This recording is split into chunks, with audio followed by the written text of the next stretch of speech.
Amir Tsarfati. I tried earlier. I'm live. I'm home here in Galilee. I tried earlier, but we had some difficulties, communications difficulties, with technical difficulties. But there's a very important update that I want to give you, and I would like you to share it because it has to do with two things: operational, but also some update regarding a narrative, that a false one that is going on. So please press the share button if you can, and if you are watching at least on Facebook right now, please comment where you're from. Let me acknowledge that so I can see. All right, so let me see where you. Indiana is in the house. I can see you. Where else we see people from? North Carolina is in the house. Beautiful. California is in the house. I see people from Thailand, from India. New Jersey is in the house as well. Wonderful. Las Vegas in the house. Nevada. All right. Okay, folks, so please, again, please press the share button right now, because this will make it much more difficult for Meta to somehow suppress this content. All right, so first of all, Israel is on the eve of a major war with Hezbollah in the north. Today, ever since this morning, Hezbollah fired over 100 rockets, actually 100 rockets within a few minutes, towards the Golan and northern Israel. And that is in response to an Israeli strike in the heart of Lebanon, 100 kilometers deep into Lebanon. And let me see if I can hold it. There you go. All right. Okay, so, and we destroyed two major warehouses loaded with drones that Iran sent to Hezbollah. Okay, loaded with drones. So it really hurt them, and once they realized what was attacked and destroyed, they reacted accordingly. Israel, over the past 3 weeks, attacked in Lebanon 3 times than what it did in the last 4 months or 5 months combined. And that tells you everything you need to know about how seriously we're taking this thing in the north right now. I'm pretty sure you cannot hear it right now, but in the last few hours, we tested the sirens, air raid sirens, all across the valley. Okay, let me see if I can take you. Of course, now it's very dark, but I'm sure you can. Let me see if I can stand here. All right, there you go. So over there, it's the Jezreel Valley. We've got the main F-16 air base there, and we've got a lot of Israeli towns and settlements there as well. And we've been testing all the air raid sirens all around. I've been hearing since 6 a.m. air raid sirens, but not going up and down as if it's current real alert, but they were testing the systems. Now, over 400 and, if I'm not mistaken, 450. Well, I wrote all the numbers on Telegram. And by the way, this is, folks, let me tell you something. I feel bad for you if you're relying on Facebook and YouTube only. They are systematically suppressing content. This is why I opened a Telegram channel, and I invite you, I beg you, if you want to know the real deal, that is not suppressed, that is not being shadow banned, please follow me and subscribe to my free Telegram channel. Please do that. Any day now, a war can start with the North. I just heard that all the mayors and the leaders of the Israeli towns and settlements on the border they just told the IDF, you guys, we've been going on with this thing for over 5 months now. If you choose to finally start a war and clean this area from Hezbollah, we will back you up. Don't worry. Just go. Just do it. Finally. So we are in a very sensitive point right now. I know that Arab channels, a few days ago, and you could find it on my Telegram, Arab channels reported that March 15 is the date that Israel gave to Hezbollah to either pull back north of the Litani River, or Israel will go to a major military confrontation with them.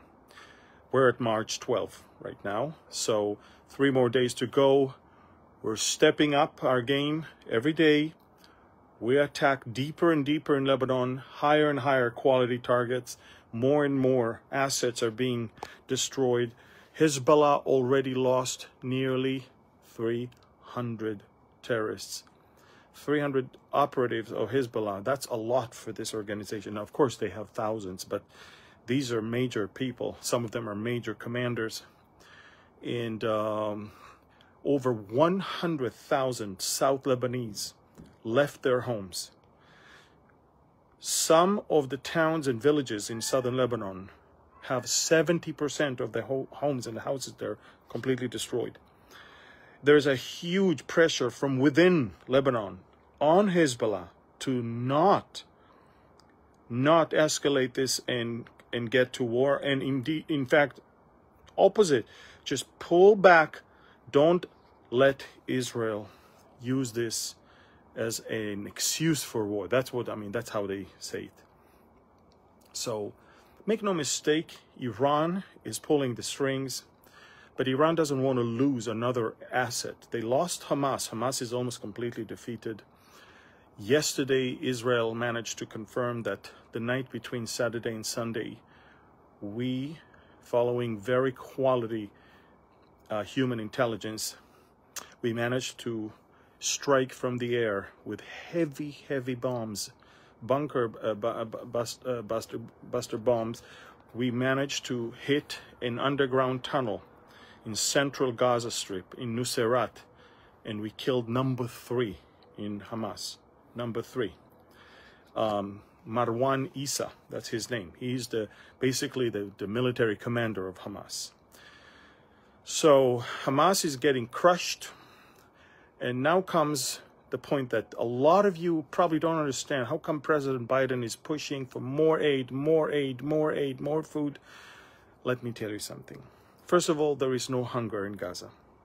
Second of all, in some places in Gaza, they have more food than they ever had before.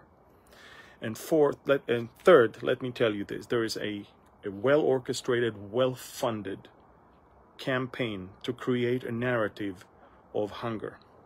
They are pulling photos from Syria and from other war zones.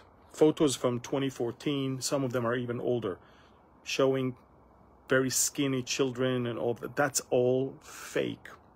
They create a fake narrative, and a lot of European countries are swallowing that bait. And of course, the media is eating that alive, because the media, look, there is one thing is this: they will not believe us when we always happen to say the truth, and they will always buy the lie. And so world media and progressive liberal governments are eating that false narrative, and the picture is that there is a hunger in Gaza. The same goes, by the way, with the number of casualties. We investigated the Hamas Ministry of Health published number of casualties. You see, they are so stupid that whether there were strikes or not, they will always show an incline, steady incline of people that die. They forget that people can compare whether there was any military action in this area and what could possibly be the reason for the rise. They also forget to tell you that they don't count the terrorists. Hamas himself admitted that thousands of his own terrorists died. They don't. So are they civilians? And if they are civilians, are they children? And by the way, anyone below 18 is a child over there. You know how many Hamas terrorists are in that age? But the point is this: the world loves to buy this narrative of casualties. They all believe them. They believe them. They believe the false narrative. They believe the false numbers, the cooked numbers, because it's easy to buy it. They believe the narrative of the hunger, which is there's no such thing. Look, not only that they're not hungry, they're angry. They're angry that the U.S. is sending them Skittles and some pasta bolognese. They said, look, that's not our food. We don't like it. Just send us some flour. We want to bake our own pita bread. Beggars don't choose. They choose. They choose because they're not beggars. They have food. I mean, if you follow me on Telegram, and I sure hope you will see so much food. It's unbelievable. Now, in the northern part of Gaza, there's about 300,000 people still. They're the ones that have less food than the others, and that's because when the trucks are entering from the south, everybody in the south are robbing the trucks and then selling the stuff. So by the time they get to the north, either the truck drivers are dead because they were killed by Palestinians, or the trucks are empty. So folks, what I'm trying to say is this: while all of this going on in Gaza, and Biden is trying to appease his base because he's really not doing well in the election, in the polls, Israel is getting ready now for a major war with Lebanon. So I just want you to know, I'm going to update you around the clock on Telegram. I do not post news on YouTube or Facebook, besides once every few weeks, this type of video. And honestly, the reason why I'm doing this video is to beg you to go to Telegram so I don't even have to do those videos. Please, please, please. Most of the information I will ever give you on things that are going on will be shadow banned or completely restricted on Facebook. On my Instagram channel, Instagram account, Meta began to delete followers, to unfollow in one day 3,000. Why? Because I shared things that they didn't like. So this is why Telegram is so important. Nobody does that to you over there.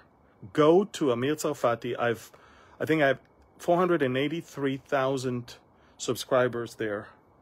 Subscribe. It's free and it's authentic, on time, and reliable. And I promise you, there's videos, there's photos, and of course tons of commentary that you can get from me. Okay, so folks, again, I wish I could let you hear the testing of the siren systems, air raid sirens, in all across the valley, especially at the Ramat David Air Base, but also elsewhere around. But I want you to know we stepped up our game, and a war with Lebanon is a matter of maybe even days. All right? If you want to stay tuned and updated, follow me on Telegram right now. Telegram, Amir Tsarfati. And don't follow the channels that have a few thousand. These are all fake channels. 483,000 subscribers. That's my channel. Please follow me there and stay tuned. Okay? Thank you. God bless you. And shalom.